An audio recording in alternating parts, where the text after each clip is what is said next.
Hi friends, எல்லோரும் எப்படி இருக்கீங்க? நல்லா இருக்கீங்களா? நானும் நல்லா இருக்கேன். நான் ஒரு 5 நாளைக்கு முன்னாடி ஒரு நியூஸ் படித்தேங்க. அதோட தாக்கம் தான் இந்த வீடியோ. ஆந்திராவில் விஜயநகரில் இருக்கிற ஒரு இன்ஜினியரிங் காலேஜில் படிக்கிற ஸ்டூடெண்ட் ஒரு பொண்ணு மாணவி, அவள் அவங்க ப்ரொஃபஸர் டீச்சரை செருப்பை கழட்டி அடித்த அந்த வீடியோவை நான் பார்த்தேன். எனக்கு இன்னும் அதை சொல்லிக்க முடியல.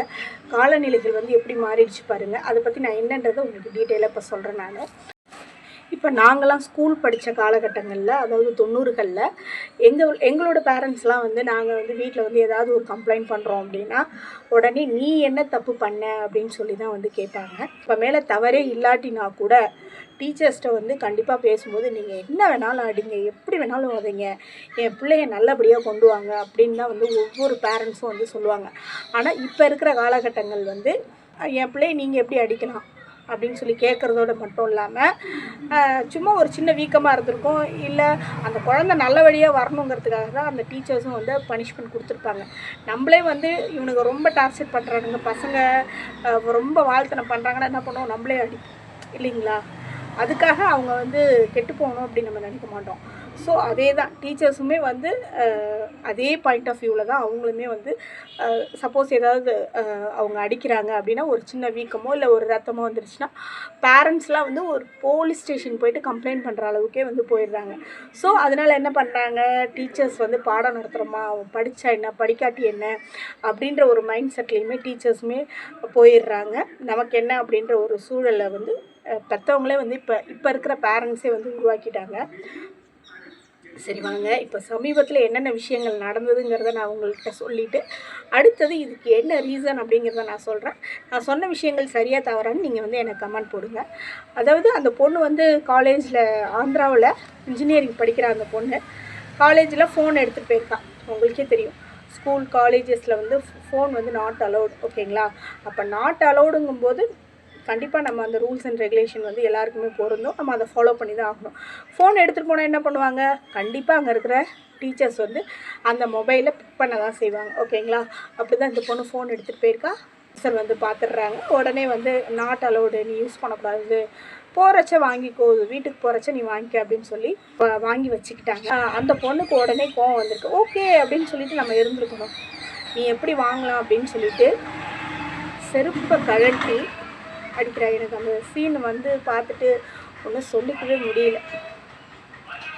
எவ்வளோ கோவம், எவ்வளோ ஆங்காரத்தோடு அந்த பொண்ணு செருப்பு கழட்டியே அடிச்சிட்டான். ஸ்டூடெண்ட்ஸை எந்த நிலைக்கு கொண்டு போயிருக்கு பாருங்கள். இது மட்டும் கிடையாதுங்க, இப்போ தஞ்சாவூரில் ஸ்கூலில் கூட பசங்க ஆசிரியரே கத்தியால் குத்திட்டாங்க. இது மாதிரி விஷயங்கள்லாம் நடக்குது. கத்தியை சர்வசாதாரணமாக இப்போ ஒரு பென்சில் தகராறுக்காக பொள்ளாச்சியில் ஃப்ரெண்டையே கத்தியால் குத்திட்டான். எப்படி எடுத்துகிட்டு போயிருக்கான்னா புக்குள்ளார வச்சு எடுத்துகிட்டு போயிட்டான். அப்போ இந்த பிள்ளைங்களாம் இவ்வளோ ஆக்ரோஷமாக இருக்கிறதுக்கும் பொறுமை இல்லாததுக்கும் என்ன ரீசன் நம்ம பெற்றவங்க யாராவது யோசிச்சிங்களா? நான் யோசிச்சதை உங்களுக்கு சொல்கிறேன். சரியாக தவறான்னு நீங்களே எனக்கு கமெண்ட் பண்ணுங்கள். என்னை பொறுத்தளவு முன்னெல்லாம் 3 பசங்க 4 பசங்க 5 பசங்கன்னு இருந்தாங்க. இப்போ வீட்டுக்கு ஒரு பசங்களோ இல்லை 2 பசங்களோ தான் இருக்காங்க. எனக்கு ஒரே பொண்ணு ஒரே பையன், 2 பசங்களாக இருந்தாலும் ஒரு பொண்ணு ஒரு பையனாக இருக்கும்போது ஒரே பையன் ஒரே பொண்ணுன்னு சொல்லிட்டு அளவுக்கு அதிகமாக செல்லத்தை கொடுத்து திட்டுறதே கிடையாது, அடிக்கிறதும் கிடையாது.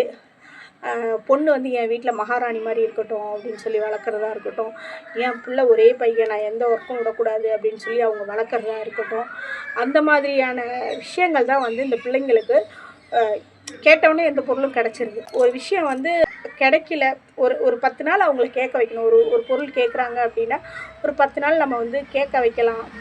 அந்த பொருளோட வேல்யூ என்னங்கிறத புரிய வைக்கலாம்.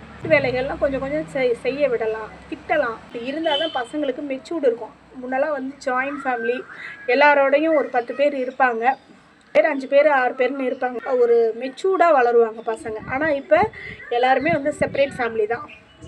அப்போது கேட்டதெல்லாம் கிடைக்கிது, திட்டுறதுக்கு ஆள் கிடையாது அவங்களுக்கு. அதனால் அந்த மனசு மெச்சூரிட்டி இல்லாமலே இருக்கிறதுனால தான் இப்படி ரொம்ப பசங்க ஆக்ரோஷமாக இருக்கிறதுக்கான ரீசன் அப்படிங்கிறது எனக்கு தெரியுது.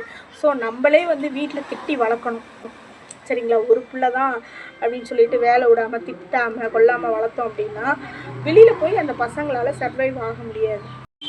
அதே மாதிரி பொள்ளாச்சியில் நடந்த விஷயம், ஒரு பென்சிலுக்காக ஃப்ரெண்டை கத்தியால் குத்தியிருக்கான். அதை தடுக்க போன டீச்சருக்கும் கையில் கத்தி குத்து நடந்திருக்கு. அதுக்கு என்ன ரீசன்? அவன் நினைக்கிறது நடக்கணும்.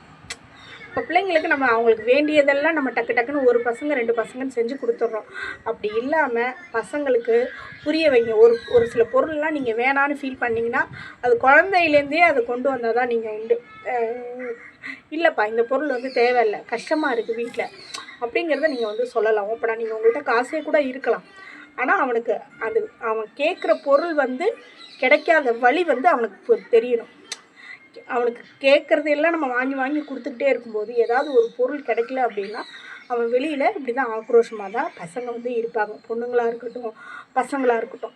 அதே மாதிரி நம்ம திட்டி வளர்க்காமல் விட்டோம் அப்படின்னா என்ன ஆகும் அப்படின்னா, இப்போ நம்ம வார்த்தையே அவங்க வந்து நம்ம திட்டுற வார்த்தையவே அவங்க வந்து ஏற்றுக்கல அப்படின்னா வெளியில் இருக்கிற மக்கள் வந்து திட்டுறதை அக்செப்ட் பண்ணிக்கவே முடியாது. அந்த விஷயத்தை பேஸ் பண்ணி தான் தஞ்சாவூரில் என் பையன் படிக்கிற ஸ்கூல்லையே வந்து கத்தியை எடுத்து டீச்சரை வந்து குத்திட்டான். அப்போது இது மாதிரி விஷயங்கள்லாம் வந்து நிறைய நடக்கிறதுக்கான ரீசன் அதுதான். இப்போ டீச்சர் வந்து கண்டிக்கிறாங்க, அதை வந்து அவனுக்கு பொறுத்துக்க முடியல, உடனே கத்தி எடுத்துகிட்டு வந்து குத்திடுறான். அப்போ வீட்டில் இது யார் மேலே தப்பு? பெற்றவங்க மேலே தான் தப்பு. பெற்றவங்க வந்து திட்டி வளர்த்தா ஓகே, திட்டு வாங்குறதும் ஒன் பார்ட் ஆஃப் லைஃபு அப்படிங்கிறத அவங்க வந்து புரிஞ்சுப்பாங்க. நம்மளை யாருமே எதுவுமே சொல்லக்கூடாது அப்படின்ற ஒரு மைண்ட் செட்டுக்கு வரவே மாட்டாங்க. அதே மாதிரி நிறைய பேரண்ட்ஸ் வந்து ஒரே பொண்ணு ஒரே பையன் அப்படின்னு சொல்லிட்டு வீட்டில் எந்த வேலைகளும் விட மாட்றாங்க. சரிங்களா? அப்போ எவ்வளோ நாளைக்கு நீங்கள் அவங்க கூடவே ட்ராவல் பண்ண போகிறீங்க சொல்லுங்கள்? ஒரு குறிப்பிட்ட காலம் வரைக்கும் தான். அப்போ நம்ம லைஃப் லாங் வந்து அவங்க கூட வந்து ட்ராவல் பண்ணவே முடியாது. அப்போது அவங்க தேவைகளை அவங்க நிவர்த்தி பண்ணிக்கிற அளவுக்கு அவங்க பழகணும். என் பிள்ளைய வந்து நான் எந்த வேலையுமே விடுறதே இல்லை, திட்டுறதே இல்லை அப்படின்னு நீங்கள் சொன்னீங்கன்னா உங்கள் பசங்களை நீங்களே வீணாக்கிட்டு இருக்கீங்க அப்படிங்கிறது தான் நிதர்சனமான உண்மை.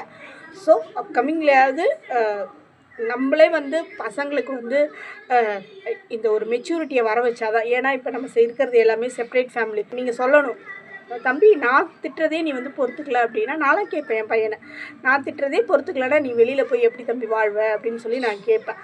ஸோ நான்லாம் முடிஞ்ச அளவு ஒரு சின்ன ரசம் வைக்க கற்றுக் கொடுத்துருக்கேன். நூடுல்ஸ் வச்சு சாப்பிடுவானுங்க, தோசை ஊற்றி சாப்பிடுவானுங்க, சின்ன சின்ன வேலைகள்லாம் வந்து செய்வாங்க. வேலை செய்கிறதுனால என் பசங்க படிக்கலைங்கிறதுன்னு சொல்ல முடியாது. 2 பேருமே நல்லா அப்போ படிக்கிற பசங்க படிச்சிருவாங்க. நம்ம செல்லம் கொடுத்து நம்ம பிள்ளைங்களை நம்மளே வீணாக்கிடக்கூடாது. இதை வந்து நான் பெற்றவங்களுக்கு வந்து நான் ரிக்வெஸ்ட் பண்ணி கேட்டுக்கிறேன். என்னோடய வீடியோ உங்களுக்கு பிடிச்சிருந்ததுன்னா லைக் அண்ட் சப்ஸ்கிரைப் பண்ணி சப்போர்ட் பண்ணுங்கள். Thank you friends.